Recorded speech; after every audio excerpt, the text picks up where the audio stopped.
Bonjour à tous, je suis ravi de vous retrouver aujourd'hui. Alors vous êtes extrêmement nombreux à m'avoir écrit pour savoir restera-t-il pas. Bien sûr, je parle d'Emmanuel Macron. Alors non, après 2027, nous ne le reverrons pas. J'ai déjà fait des vidéos là-dessus. Vous êtes aussi extrêmement nombreux à me poser la question. Je vous le dis tout de suite, il ne reviendra pas en 2027 ni plus tard. Donc je vous invite, si vous vous posez la question, à regarder les vidéos que j'avais traitées sur l'avenir d'Emmanuel Macron. Mais là, on va s'attacher à ces 3 années qui arrivent.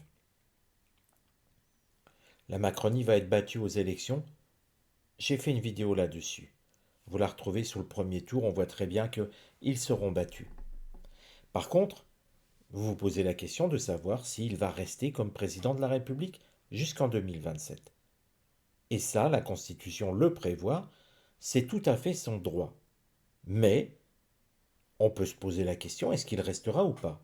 Donc la question que je vais poser à l'oracle va être celle-ci, comment va évoluer Emmanuel Macron à son poste de président de la République après les élections législatives?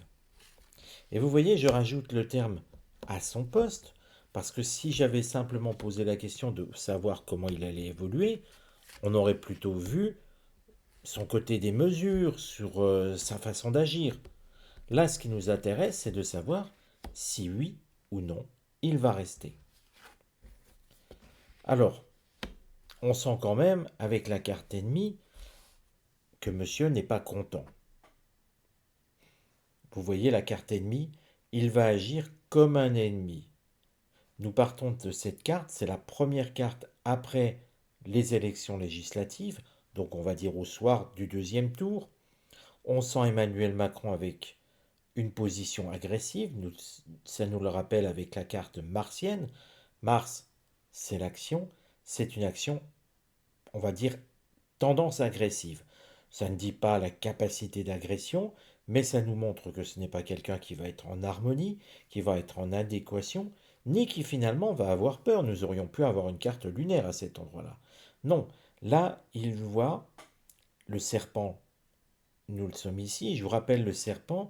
Faites-vous toujours la mémorisation par rapport au livre de la jungle, cet énorme serpent qui voit Mowgli, avec fais-moi confiance, les yeux qui tournent, etc. On sent là tout l'âme d'un manipulateur et on voit très bien l'idée d'Emmanuel Macron, c'est de continuer à tirer les ficelles et surtout de manipuler l'opinion publique, les membres du gouvernement, etc.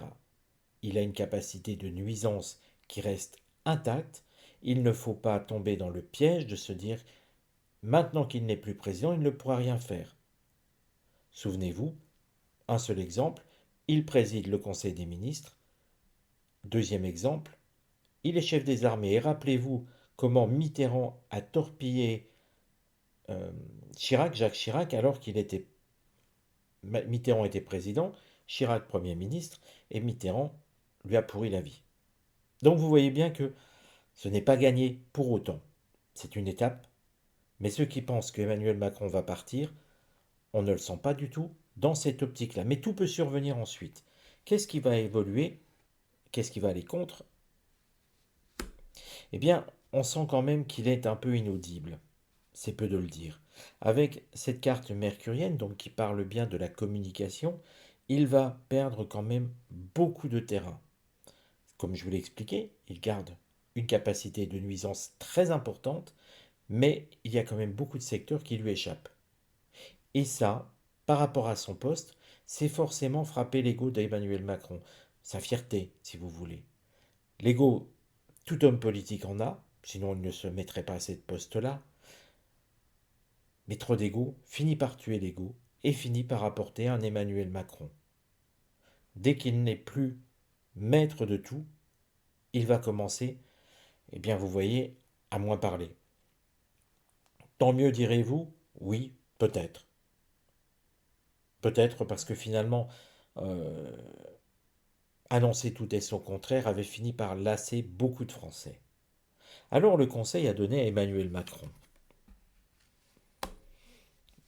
l'oracle nous montre deux coqs. Ici, deux coqs qui se battent, deux coqs qui s'affrontent, et puis nous avons encore une carte martienne. Tout cela, c'est l'oracle qui nous montre que finalement, si Emmanuel Macron veut encore avoir l'impression d'exister, non seulement il est parti pour manipuler, mais il a intérêt à se battre. Ce qui veut dire aussi que la future majorité, et vous voyez, on ne s'occupe pas de savoir si c'est Mélenchon ou Bardella, peu importe, ou même une autre personne, il va falloir qu'ils se battent. Ça nous montre juste une chose, et ça confirme que non seulement il n'aura pas la majorité à l'Assemblée nationale, parce que sinon il n'aurait pas besoin de se battre, il n'aurait pas besoin de se battre avec, par exemple, Gabriel Attal ou un autre. La Macronie, c'est terminé, ça se confirme ici par cette carte. Il va être de toute manière en opposition, donc avec un gouvernement, et je prends les noms au hasard, Bardella ou Mélenchon ou Bardella, peu importe dans l'ordre que vous le mettez. Là, c'est pas le but de savoir qui sera le prochain Premier ministre, c'est le but de savoir que Emmanuel Macron ne dirigera plus rien en France. Il reste le chef des armées, il conserve l'autorité en tant que président de la République, mais il y aura un rapport de force qui va s'instaurer. Donc un rapport de force entre des gens qui ne sont pas des lieutenants d'Emmanuel Macron. Le résultat dans tout ça. Alors vous voyez, hein, ceux qui pensent qu'Emmanuel Macron démissionnera, eh bien non, non, je ne le vois pas démissionner. Campagne santé, c'est une carte où on prend du recul. Alors c'est vrai, on prend du recul, ce qui signifie qu'on ne le verra plus aussi souvent présent à la télévision, présent dans les médias, mais il va prendre du recul par rapport à son poste parce qu'il n'a plus les mêmes prérogatives. Et ça nous montre bien avec inconstance, qui est une carte lunaire, des agacements, des émotions, parfois même des craintes. Des craintes que certains secrets soient révélés, que certaines positions qu'il a prises soient expliquées de façon plus précise encore. On sent quelqu'un qui aura des sauts d'humeur, mais il en a déjà. Ça ne fera qu'accentuer ces sauts d'humeur. Mais là, on ne sent pas du tout quelqu'un. Vous voyez, si Emmanuel Macron était parti, la carte qui serait sortie, c'est la carte départ, qui aura annoncé qu'il quitte la présidence. Là, nous avons une carte solaire, campagne santé, qui sent plus un président qui se met au fil du temps. Au début, il va essayer d'exister. Il ne va pas vraiment suivre le conseil et quelque part, voilà, on en pensera ce qu'on en veut, peut-être tant mieux. Mais là, ce qui est important, c'est qu'il va prendre du recul par rapport à la situation. Il va quelque part devenir un président un petit peu fantoche, si j'ose le terme. Un président qui servira pour mettre des fleurs aux commémorations, si vous voulez. Mais on ne sent plus un président concerné par la vie politique, ce qui montre bien que certes, au soir des élections, on verra un président dans le combat, dans l'action, prêt à en découdre, mais qu'au fil du temps, il va se lasser. Mais il restera. Jusqu'en 2027, nous allons le garder. C'est un petit peu ironique de ma part, mais c'est ainsi. Alors ce qu'on pourrait regarder aussi, eh bien, c'est comment il va évoluer dans ses actions. Parce que là, on a regardé comment il évoluait à son poste, et c'est pour ça que je vous dis toujours, quand vous me posez des questions, vous savez que vous pouvez me poser des questions, et j'y réponds gratuitement, des questions précises, accompagnées de votre date de naissance, mais je vous le dis tout le temps, attention à vos questions. Je ne réinterprète pas vos questions, si vous voulez, hein, je vous y réponds tel que vous me les demandez. Et tout a un sens. Regardez ce que je fais par rapport à Emmanuel Macron, je regarde comment il évolue à son poste. Mais je vais regarder maintenant comment il évolue dans son action en tant que président de la République dans ces 3 ans qui restent. Ce qui n'est pas la même chose. On pourrait y retrouver des points communs, mais pas obligatoirement. Donc comment va évoluer Emmanuel Macron dans son action jusqu'à la fin de son mandat?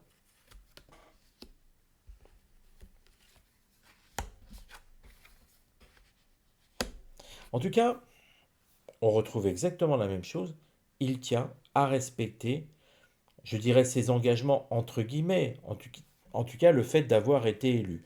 Ce qui montre bien que là aussi dans son action, il continue sur la même base à se dire, voilà, je suis président, je vais continuer, non pas à emmerder les Français selon sa formule célèbre, mais plutôt à se dire, je vais me faire respecter en tant que président.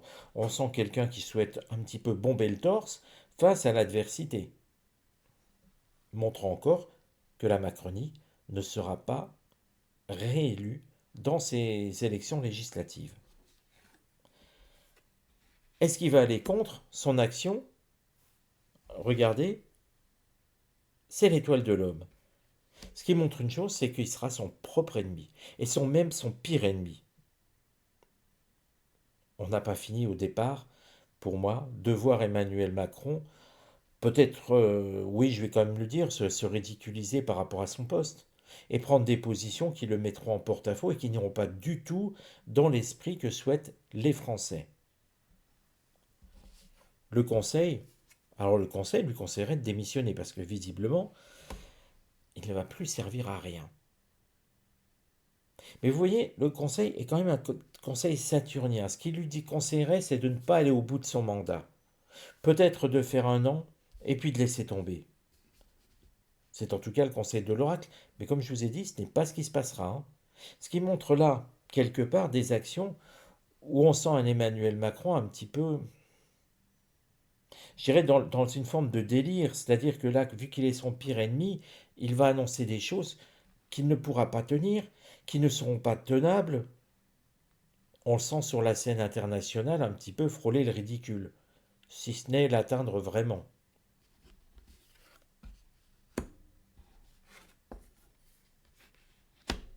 Et on sent, vous voyez, nous sommes sur la carte trafic, une carte de communication, et je serais tenté de reprendre les formules qu'utilisent les pays étrangers, c'est-à-dire macroner.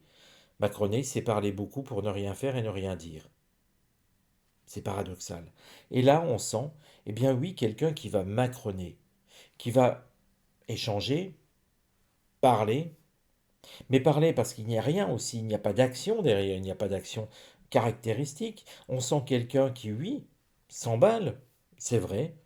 Passion, c'est plutôt quelque chose où on le sent là, dans une forme de passion amoureuse, où on essaie d'étreindre celui qui l'a rejeté, et puis l'étreindre jusqu'à essayer de l'étouffer. Parce qu'en fait, la passion, c'est le coq gaulois. C'est en fait l'histoire de vouloir absolument être passionné avec la France, essayer de l'étreindre, mais les Français l'ont rejeté. Donc là, c'est un petit peu l'idée de l'amant est conduit, comme le sont souvent les pervers narcissiques, s'ils sont rejetés, ils veulent revenir quoi qu'il arrive. Et bien là, c'est exactement la même caractéristique, hein. J'ai fait une vidéo sur la psychologie de Macron, hein. Il ressortait comme un pervers narcissique. Et bien là, nous avons bien l'idée, d'encore une fois, d'un pervers narcissique qui, même rejeté, souhaite revenir pour étreindre de dernière fois la France et peut-être l'étouffer.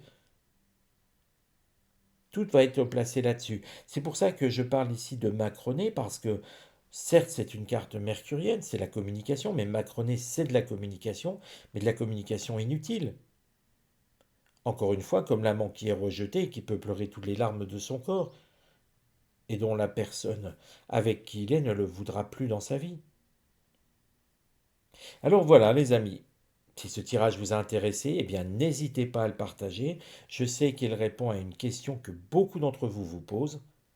En attendant, je vous donne rendez-vous à très bientôt pour de nouvelles vidéos.